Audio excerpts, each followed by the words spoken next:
बिस्मिल्लाहिर्रहमानिर्रहीम। बोलते कालम के साथ मैं आमिर रज़ा खान, और आज के बोलते कालम में मैं एक बड़ा सरप्राइज़ अमेरिका और इसराइल के लिए लेके आया हूँ। ये सरप्राइज़ मेरी तरफ से नहीं है, सरप्राइज़ है ईरान की जानिब से, जो हर आने वाले दिन के साथ एक टेक्नोलॉजी का नया सरप्राइज़ जो है अपने दुश्मन मुल्कों के लिए खोल रहा है। और आज का सरप्राइज़ तो ऐसा सरप्राइज़ है जो कि बहुत ज़्यादा बुलंदी पर जाकर फटेगा। जी हाँ, बिल्कुल, एक ऐसा लोटरिंग ड्रोन जिसका नाम 359 है, नंबर के साथ है नाम उसको बना लिया गया है और ईरान ने उसका कामयाब तजर्बा कर लिया है। सरफेस टू एयर ये ड्रोन जो है इंतहाई स्टेल्थ टेक्नोलॉजी का हामिल है। माक 10 तक इसकी स्पीड जाती है और ये 30,000 फुट की बुलंदी पर मौजूद जहाज़ों को तबाह कर सकता है। ये बुलंदी का जिक्र मैंने सिर्फ इसलिए किया ताकि आपके जहन में रहे कि बहुत सारे जो वॉक्स और रीफ्यूलिंग टैंकर जहाज़ हैं वो इतनी ही बुलंदी पर मौजूद होते हैं। अगर आपको जंग जून याद हो, जिसमें 12 रोज़ा जंग में ईरान पर इसराइल और अमेरिका जो है मिलकर हमलावर थे, तो जहाज़ों को रीफ्यूल किया गया था कहाँ? इराक की फ़ज़ा में, और इंतहाई बुलंदी पर होने की वजह से ईरान उसे हिट नहीं कर पाया था। ईरान इससे पहले 358 नामी ड्रोन्स रखता था जो कि कम बुलंदी पर मौजूद जहाज़ों को निशाना बना सकते थे, लेकिन कोई ऐसा ड्रोन मौजूद नहीं था जो इन रीफ्यूल टैंकरों और अवाक्स जहाज़ों को, अब अवाक्स जहाज़ भी जो है आपके इल्म में है कि जदीद इलेक्ट्रॉनिक वॉरफेयर के अंदर इनकी क्या अहमियत है। ये वो डाटा फराहम करते हैं कि जिसमें दुश्मन की तमाम नकलो हरकत, उसकी मिसाइल बैटरीज, उसके बहरी जहाज़ और उसकी मिसाइल बोट्स, तमाम का रियल टाइम डाटा जो है ये जहाज़ इकट्ठा करता है, क्योंकि इसके अंदर ऐसे सिस्टम्स मौजूद होते हैं। ये ना सिर्फ दुश्मन के मिसाइल्स को कमज़ोर करता है, यानी उसके सिग्नल्स को कमज़ोर करता है, बल्कि उनमें खलल डालने की भी सलाहियत रखता है। बहुत सारी जंगों में ऐसे जहाज़ों को ही इस्तेमाल किया जाता है। अगर आपको जंग मई याद है जिसमें पाकिस्तान ने भारत के 8 जहाज़ गिराए थे, तो उसमें जो किरदार था जहाज़ों का था जो फ़ज़ा में बहुत बुलंदी पर मौजूद थे, और उन्होंने ही रियल टाइम में वो तमाम डाटा जो भारतीय जहाज़ों के मुतल्लिक था, जिसमें हम कहते हैं कि हमने आपके 10 जहाज़ लॉक किए थे, गिराए 8 थे, 2 को छोड़ दिया था क्योंकि उन्होंने पाकिस्तान पर मिसाइल नहीं गिराया था। अगर वो भी होते तो उनको भी हम गिरा सकते थे। तो ऐसा ही डाटा एवॉक्स जहाज़ जो है करते हैं, लेकिन उड़ते बहुत बुलंदी पर हैं। इन्हीं बुलंदी पर उड़ने वाले दुश्मनों के लिए इस लोटरिंग ड्रोन का जो है इंतखाब किया गया और इसको डिज़ाइन किया गया, और इसका डिज़ाइन जो है ऐसी स्टेल्थ टेक्नोलॉजी पर मुश्तमिल है कि इन जहाज़ों के रडार्स भी इसको पकड़ नहीं पाएंगे।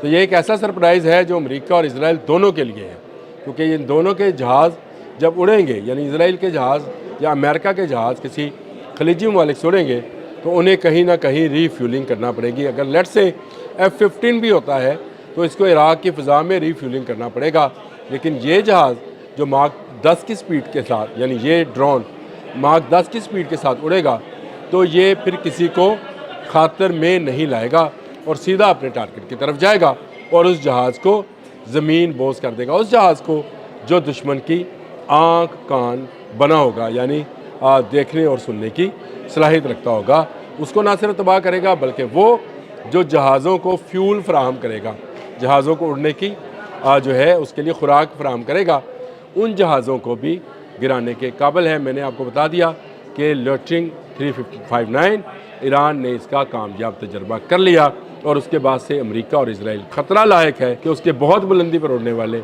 ये जहाज़ जो ना सिर्फ मॉनिटरिंग के लिए इस्तेमाल होते हैं बल्कि जंगी हिकमत अमली को तरतीब देने में भी इन जहाज़ों का ख़ास किरदार है। मैंने इसीलिए जंग मई का जिक्र किया ताकि आपके जहन में रहे। तो जो जहाज़ दुश्मन के होते हैं ये दोस्त और दुश्मन के जहाज़ों और मिसाइल्स में भी तमीज़ कर लेते हैं। मिसाइल किसका है? आपको याद है मैंने एक मरतबा ये व्लॉग किया था जिसमें मैंने बताया था कि पाकिस्तानी जहाज़ों से जो मिसाइल फायर हुए थे उनके सिस्टम्स बंद कर दिए गए थे, उनके रडार बंद किए गए थे ताकि क्रॉस रडार में वो पकड़े ना जाएं। तो उनको उस वक्त कौन कंट्रोल कर रहा था? इंतहाई बुलंदियों पर मौजूद पाकिस्तान के ऐसे ही एवॉक्स सिस्टम से लेस साफ जहाज़ जो थे उनको कंट्रोल कर रहे थे, और इसी को इलेक्ट्रॉनिक वॉरफेयर कहते हैं।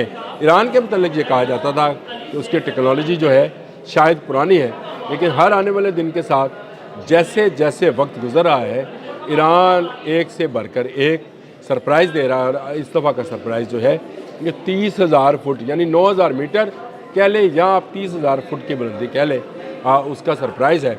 और ईरान इससे आगे की भी बात कर रहा है, यानी ईरान अब 50-52 हज़ार फुट की बुलंदी तक जाना चाहता है, ताकि अमेरिकी बमबार जहाज़, जैसे आपको पता है कि B-52 अमेरिका का बम बरसा चुका है ईरान के ऊपर, ऐसे जहाज़ों को भी निशाना बना सके।